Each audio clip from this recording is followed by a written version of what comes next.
One of those reasons is because within Islam, we actually know that suicide is one of those forbidden sins, right? Something that we should try to turn away from as much as possible.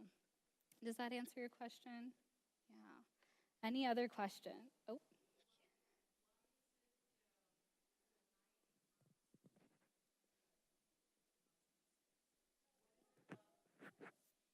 yeah.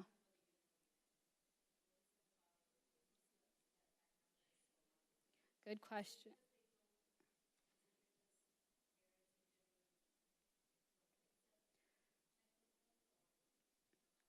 Yeah. Multiple things go into it. Yeah, it is a startlingly high number. There are different things that go into it, right? The first and foremost is the stigma about mental health in general. This is not something unique to Muslim communities either. Everyone has heard misconceptions about mental health. Everyone has misinformation about mental health. And even sayings like what you were saying earlier of, oh, you just have to pray more, or oh, you're not religious enough, right? These excuses that people hide behind so that they don't have to talk about the real problems impacting youth. These are not problems specifically or unique to youth, but they are problems that we're seeing more prevalently in Muslim youth. Other factors involve just access to services, right? Muslims may not feel comfortable going to a non-Muslim therapist. They may not feel comfortable going to non-Muslim spaces of support. And so that's why it's important that we actually have Muslim mental health practitioners in our communities. And alhamdulillah, Austin is actually growing in that aspect. And Texas in general is growing in that aspect, but it is still not enough. So there are certainly so many different things that can go into this, unfortunately. But it's important that we start recognizing what they are, recognizing the conversations we're having within our own family units about mental health, and working towards productive solutions on how we can change and improve mental health. Any other?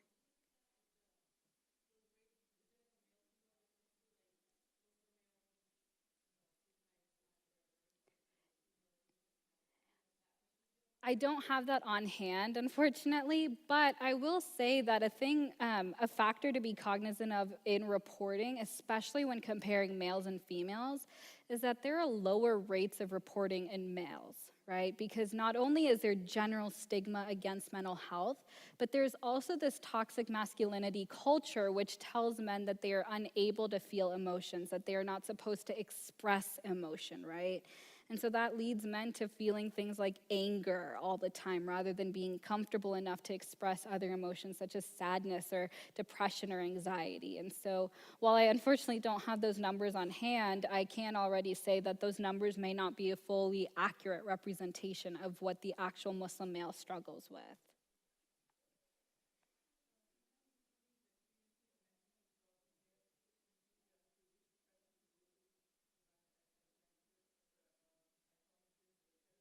Yeah. Really good question. Yeah, a primary physician is a great place to start, right? If you are feeling comfortable enough to talk about your issues with your PCP, they can help you kind of guide you in the right direction.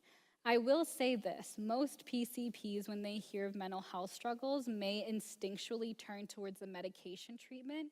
And there's nothing wrong with being treated using medication, by the way. A lot of people have this conception that medication is a last resort or is something that we shouldn't be relying on, but medication is actually a really positive form of mental health treatment. Um, the other thing, too, is expressing or having some insight on your own issues, what you're experiencing, and what you feel comfortable with. Hearing the word psychiatrist may not be the most welcoming word that people want to start off with their mental health journey. So it may be more appropriate to start with something simpler like a psychologist or even consulting your friends and family around you, right? If it's comfortable and safe enough to do that. In my opinion, though, I would suggest starting with a therapist, a one-on-one individual counselor, because a therapist will likely have knowledge of medications, not to say that they can prescribe, but they will have knowledge of that, and they'll be able to direct you to different resources of support within the community as well. Yeah, yeah.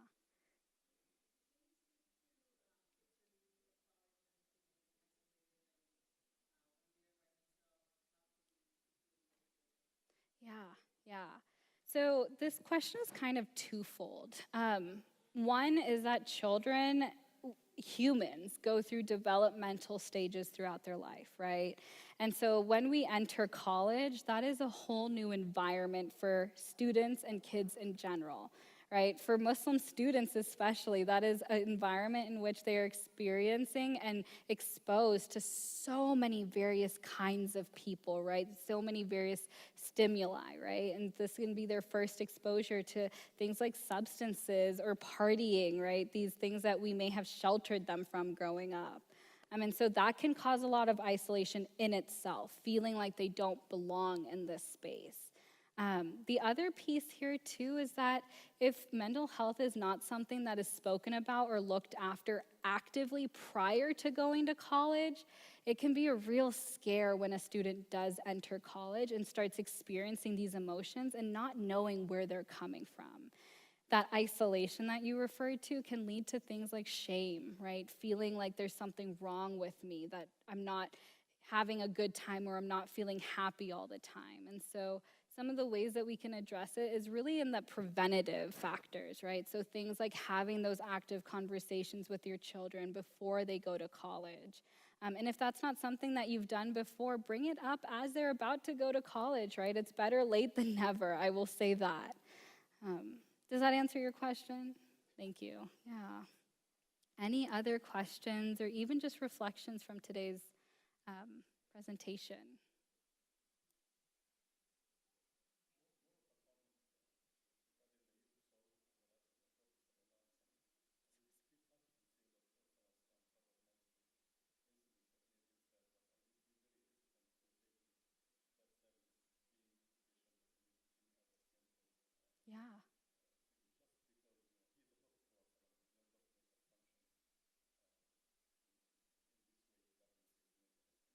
Yeah. Definitely, and I hear you in that. When I say that he experienced depression, depression does not have to be clinical in nature, right? Depression can refer to the moods that we feel. So if I say the Prophet ﷺ was probably feeling depressed, it's just the emotion that he may have been feeling rather than an actual diagnosis. Without meeting him, of course, I'd never be able to make that kind of assumption or diagnosis. And in fact, just so that we also know, you can't make a diagnosis without having a full assessment, right? And that would involve speaking to this person one-on-one, getting to know their thoughts and emotions that they're experiencing on a very intimate level. So when I say depression, I'm not talking about a clinical diagnosis. It's just the emotional state that he may have been experiencing at that time. Yeah. Any other thoughts or reflections? Yes.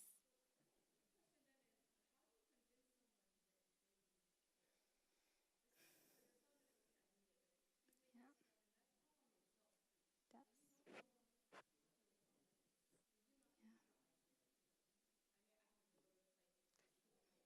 Right.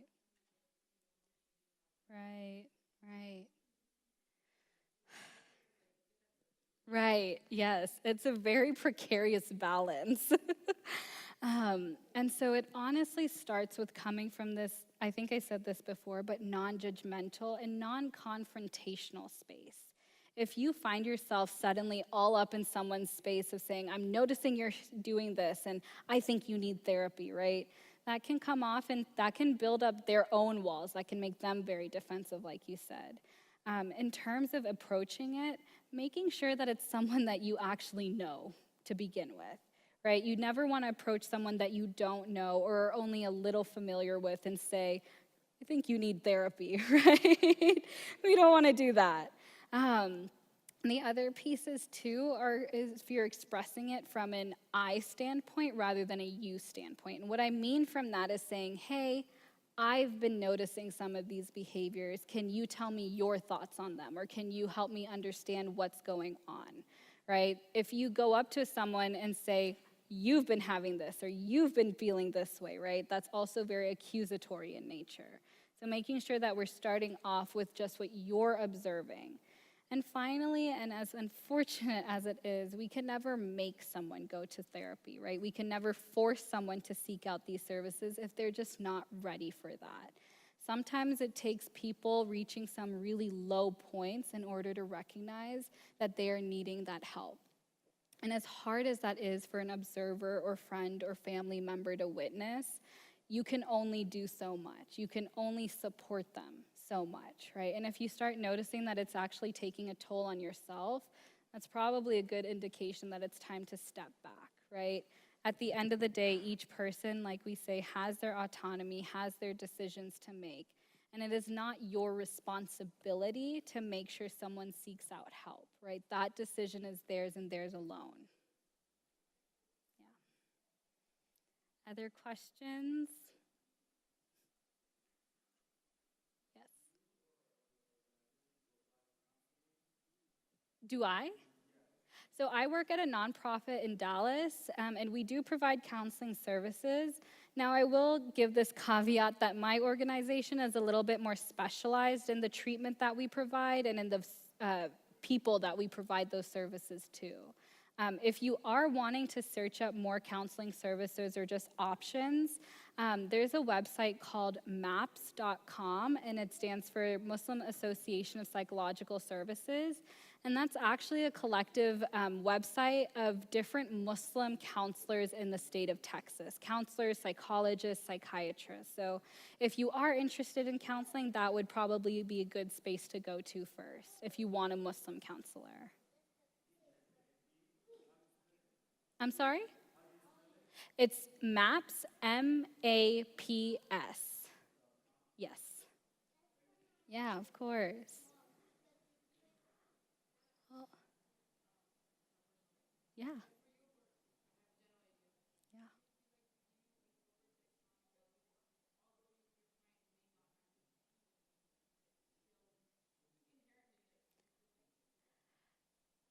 At first, there were parts of me kind of pulling to do that.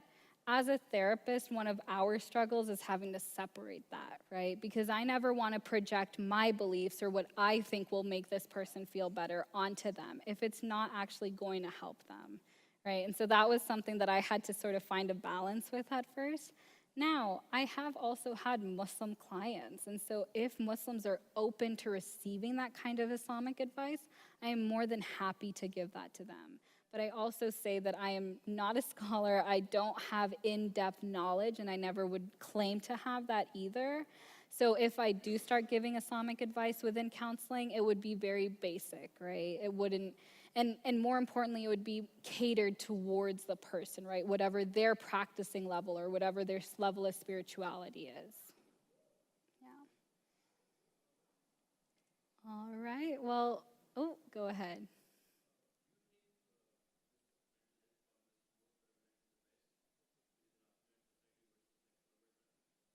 I think it's more reported in the West. I think it is just as prevalent everywhere in the world, but it is just not talked about as much. And in fact, we see this overseas if we ever go back home to wherever. I'm from India, so anytime that we go back to visit India, we can see this popping up, not only within, not trying to say my family, but just within communities there. We see it come out in those different signs and symptoms that I was talking about earlier, those dramatic emotional outbursts or weight changes or mood changes, right? And these are a sign that mental health issues may be present, but nobody talks about it as much. So to answer your question, I do think that it's prevalent in Eastern cultures as well. It's just not spoken about as much.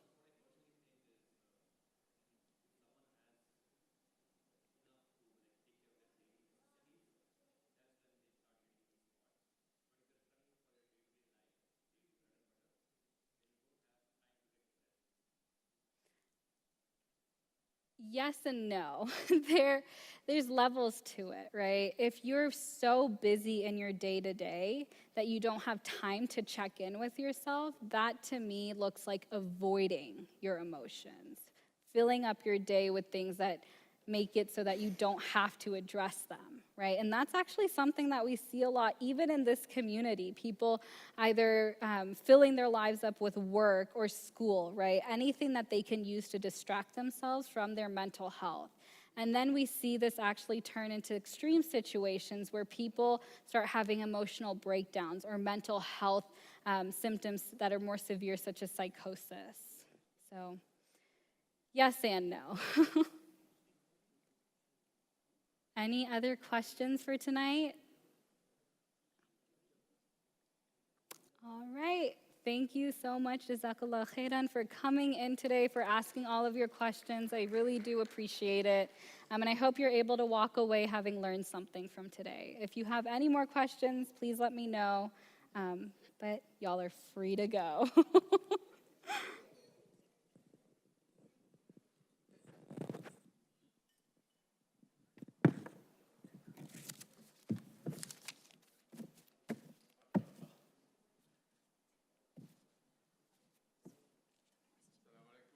Assalamu alaikum. MashaAllah, I want to thank our speaker. Sorry, because that is, turn it off. Yeah. You have to turn it off. Assalamu alaikum. Yeah, I want to thank our speaker, but MashaAllah, like she said, she grew up part of our community. I don't know how old she was. I don't want to reveal her age now. But anyway, really want to thank her, Sister Zaina, for an excellent presentation, but also for taking her time to come from Dallas. She lives in Dallas to educate us on this very important topic, right? May Allah reward her and her family and continue to benefit her for the entire community and not just Muslims, everybody, all human beings. Jazakallah khair.